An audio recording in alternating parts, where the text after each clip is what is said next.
guys, it's Luke from Small Farming with Luke. Big surprise. Anyway, last video we talked about selecting a tree, drilling, tapping our tree. I'll show you how we manage our sap and how we run our evaporator today. So when we collect, we go out, we get 100 gallons at a time. This is my collecting tank. I collect 100 gallons per trip. Sometimes I'll get 200-300 gallons in a collect, but it's at 100 gallons at a time. I do this because up top here is my gravity tank. My gravity tank is 200 gallons. So I can put 2 of these in there. So this is called a gravity tank because I'm going to use gravity here to feed my evaporator. You're going to see that in a second when we go inside.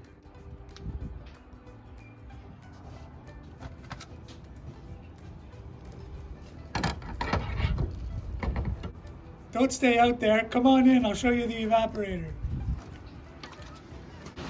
Hey, glad to see you made it in. So our gravity tank is outside, as I showed you.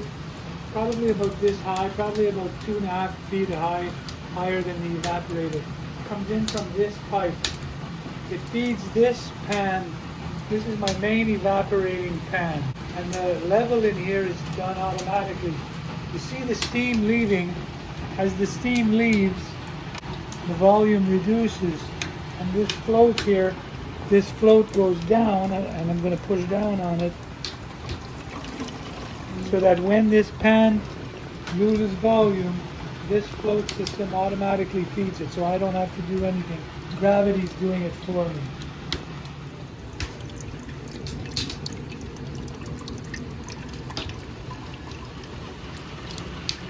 Alright, so I've just switched around to the other side now of the evaporator. The evaporator has my evaporating pan, as I just talked about, and a finishing pan. They are connected through another float system. This is where the detailing gets done.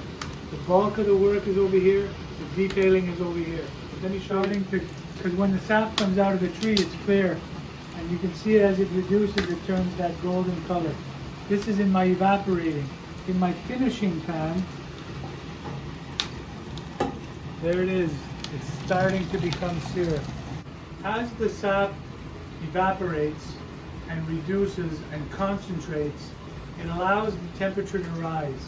And when it hits 8 degrees above boiling point that day, when it hits 8 degrees above boiling point, I know I have my syrup ready. I will actually close the valve and shut this valve between these two pans, and I will isolate the front pan from the rear. And I will finish my batch up front. By finishing, I mean I will not let any more sap enter, and it will reduce and concentrate itself and get to 8 degrees above boiling point. I'll have syrup. I will open this valve at that point where I have a filter system before it gets bottled. It will get filtered on the way out here. So what I've described takes a long time. It takes hours and hours to make a batch of syrup.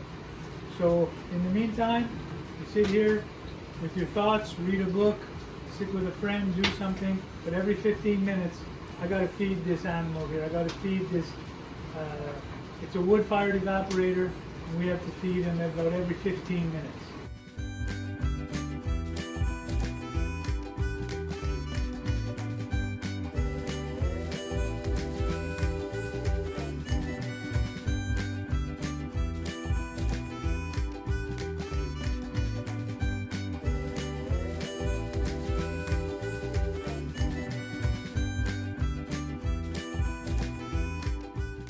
It was great to see you again, and I hope to show you maybe when I finalize a batch here, when I finish a batch, to maybe have that shown for you.